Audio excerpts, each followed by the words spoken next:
आज बात करते हैं एक महाभारत के प्रसंग की। महाभारत में युद्ध के उपरांत जब युद्ध हो रहा था उस समय में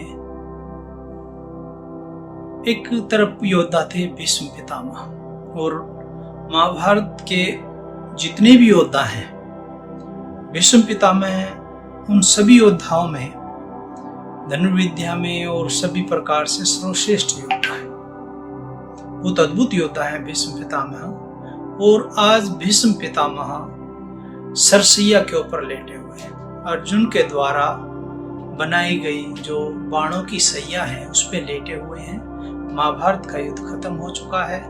जो उसमें महाराजा युधिष्ठिर हैं या कृष्ण हैं, सभी उनके पास उनके दर्शन के लिए जाते हैं। तो जब भगवान श्री कृष्ण, महाभारत की घटना है, जब भगवान श्री कृष्ण उनके दर्शन के लिए गए हैं तो भीष्म पितामह श्री कृष्ण से वार्तालाप कर रहे हैं। वो कहते हैं, हे कृष्ण, मैंने ऐसा क्या गलत काम किया कि मुझे इस प्रकार की अवस्था देखने को मिली? मैंने ऐसा क्या गलत किया? तो यहाँ कृष्ण हंसते हुए मुस्कुराते हुए कहते हैं, आपको तो बड़े आपकी सामर्थ्य से आप अपने जन्मों को देख सकते हैं, पूर्व जन्मों को। यहाँ भीष्म पितामह उत्तर देते हैं, कहते हैं, मैंने देख लिया, मेरे पिछले 100 जन्मों को मैंने देखा। मैंने ऐसा कोई दुष्कर्म नहीं किया जिसके कारण मुझे सरसैया पर ऐसे लेटना पड़े। तो यहाँ भगवान श्री कृष्ण कहते हैं, आप थोड़ा और पीछे जाइए, आपका 101वां जन्म देखिए, उस जन्म में आपने क्या किया। भीष्म पितामह अपना ध्यानस्थ होकर के देखते हैं कि 101 माने 100 से भी पहले एक वर्ष, एक जन्म पहले जो 101वां जन्म था उसमें राजा, ये भीष्म राजा होते हैं, और एक सांप को जो रास्ते में पड़ा था उसको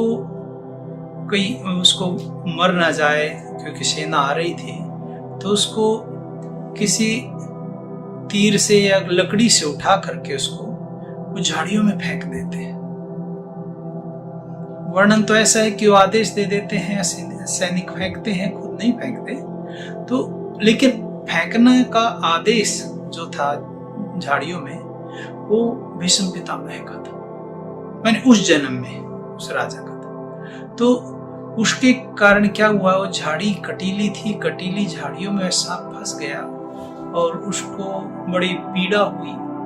उसी जो कर्म का फल भीष्म पितामह को अपने 101 जन्म के बाद देखते, क्योंकि उनके इतने शुभ कर्म इतने थे कि अशुभ कर्म का उदय होते होते 100 साल बीत गए। तो आप देखिए, अवश्यमेव कर्म शुभाशुभम, अवश्यमेव भोक्तव्यम कर्म शुभाशुभम। जो हमारे कर्म हैं हमें भोगने ही पड़ेंगे, चाहे शुभ हो या अशुभ हो। जो ये लोग आज कर्म कर रहे हैं बुरे और अच्छे, भोगने सभी को पड़ेंगे। किसी को इसी जन्म में मिल जाते हैं उनके पुण्यों के प्रभाव से, कुछ लोगों को कुछ जन्म बाद मिलते हैं, क्योंकि हम पुण्य और पाप दोनों कर रहे हैं ना। तो इसीलिए हमें कोई भी कर्म करना है तो इस दृष्टि से करना है कि हमें आगे वो बाधित ना करे। योग इसीलिए योगा कर्म कुशल, भाई कर्मों में कुशलता योग देता है। तो इसलिए योग करिए, योग से जुड़िए, भगवान से जुड़िए।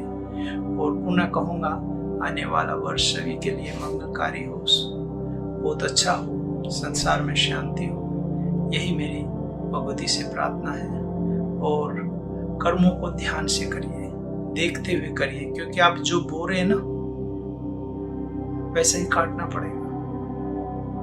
यद भवति बीजम, जिस प्रकार का बीज हम बोएंगे वैसा ही फल काटेंगे। तो इसलिए हमेशा ध्यान रखिए, कोई भी हम कर्म करते हैं उसका आगे तक का ध्यान रखिए, दूरदर्शी बनिए। तो बी ए विजनरी, भगवान श्री कृष्ण से सीखिए। भगवान श्री कृष्ण ने बड़े विजनरी थे, सारी चीज उन्होंने और महाभारत का ये पूरा जो प्रकरण है, ये इनसे हमें सीख लेनी चाहिए, हमारे प्राचीन ग्रंथों से सीखना चाहिए। तो इससे हमें सीखना चाहिए। आज चोर को मजा करते मत देखिए, वो कमा रहा है, धन आ रहा है, उसको पिटते देखिए। एक समय ऐसा आएगा, 100 साल माने वो होता है ना, 100 दिन चोर के तो एक दिन साहू का एक दिन आता है, चोर को फल भोगना पड़ता है। तो इसलिए ध्यान रखिए, जो भी अच्छे बुरे कर्म करेंगे उनको भोगना ही पड़ेगा। तो इसी बात के साथ अवश्य पुनः शुभकामनाएं। श्री माता।